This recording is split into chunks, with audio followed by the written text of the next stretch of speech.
First, a brief review.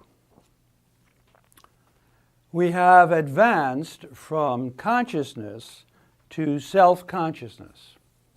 Thus, the this, thing, force, and law have proved not to be the in itself, the truth, what is, but only, quote, the in itself for consciousness, end quote. These objects have instead become mere moments of self-consciousness itself, which is now the true in itself and what really is.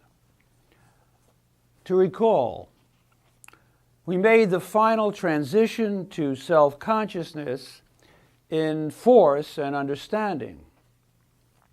The result and truth of perception was the unconditioned universal, that is, thought or the concept as the unity of being for itself and being for another. But understanding, in its immediacy, took the result, the truth, as objective, a not I or force, not as I, thought or concept. At the end of its experience via force, law, and the inverted world, understanding learned the truth that the object is really understanding itself, i.e., both force and law prove to be something subjective, belonging to understanding and not objective, and independent, not I. And thus we advanced to the new shape of self-consciousness, which Hegel calls, quote, the native land of truth, end quote.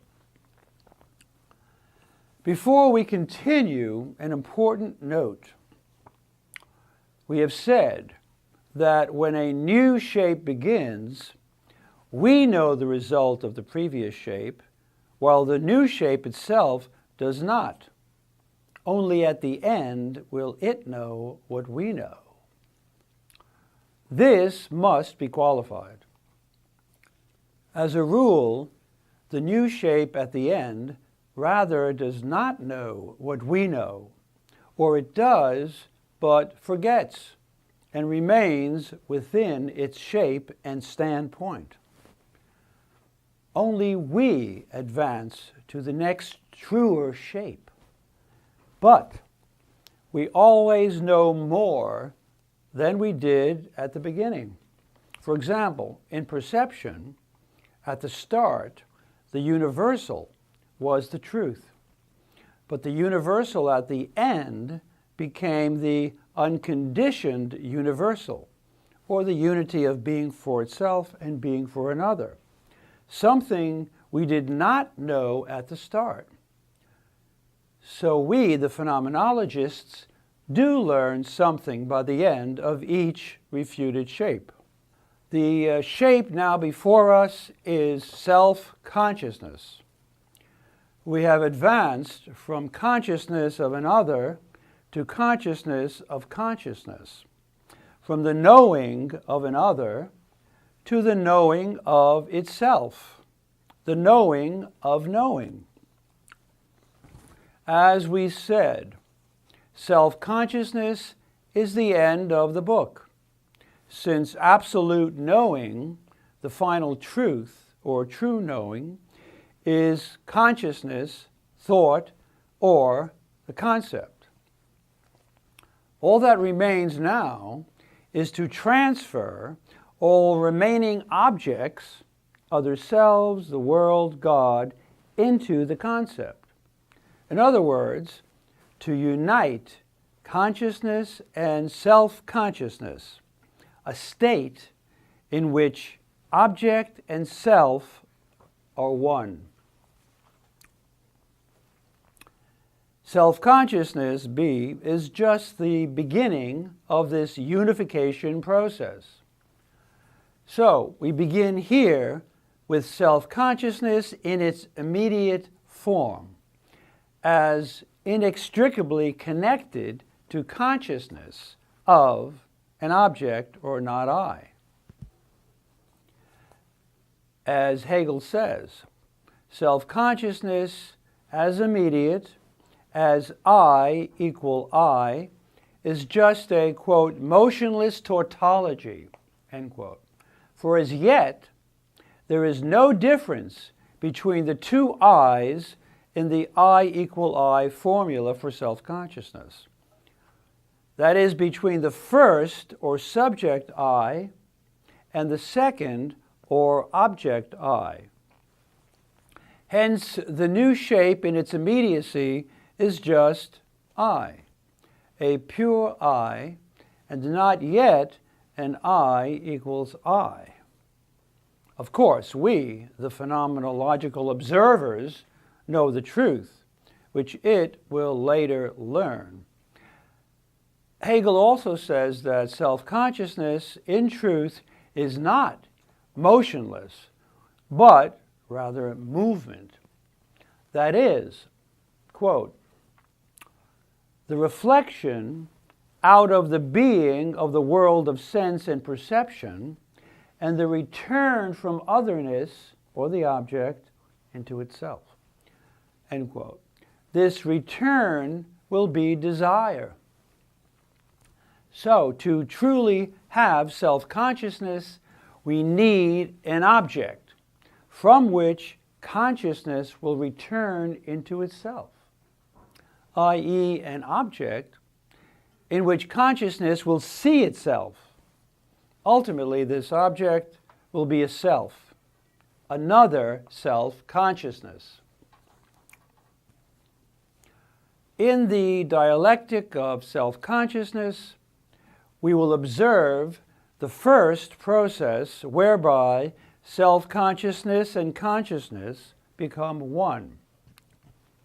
Thus, self-consciousness is first desire, then recognition, and finally, the three forms of free self-consciousness: stoicism, skepticism, and the unhappy consciousness, which takes us into C, reason, the certainty that consciousness is all reality.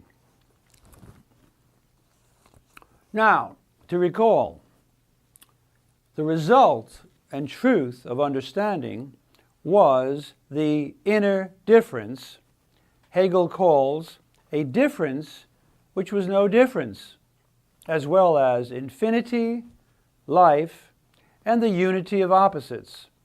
In a word, self-consciousness. As Hegel says, consciousness of an object, other or not I, is still with us, even though the object is known to be appearance only. The I, or self-consciousness alone, being the truth. Hence, quote, the whole expanse of the sensuous world is preserved, end quote. Thus, we begin with two objects: the I, the object of self-consciousness and true reality, and the sense world, the object of consciousness and a negative, being only appearance. Thus, the, quote, unity of self-consciousness with itself as the sole truth must become essential to self-consciousness. Hence, self-consciousness is desire, end quote. Its desire is to unify its consciousness with itself. That is, to negate or get rid of its object as something that is not itself, is opposed to itself, and contradicts the truth of itself as alone reality. We should also note here that the object of and for immediate self-consciousness is first mere appearance and not independent, but later does become real and independent, as another I. Now, since the result of understanding was infinity or life, this means the object of consciousness to be negated must reflect this result. Hence, must be life, a living thing, eventually a living self-consciousness. Quote, "The difference which is no difference, or infinity, as Hegel says, is the simple essence of life." End quote. Hence, a living thing is an organism that maintains itself by differentiating itself into a plurality of organs and systems, then simultaneously canceling the differences, returning into unity, which results in a difference, the organs, which is no difference as the unity in which they are cancelled.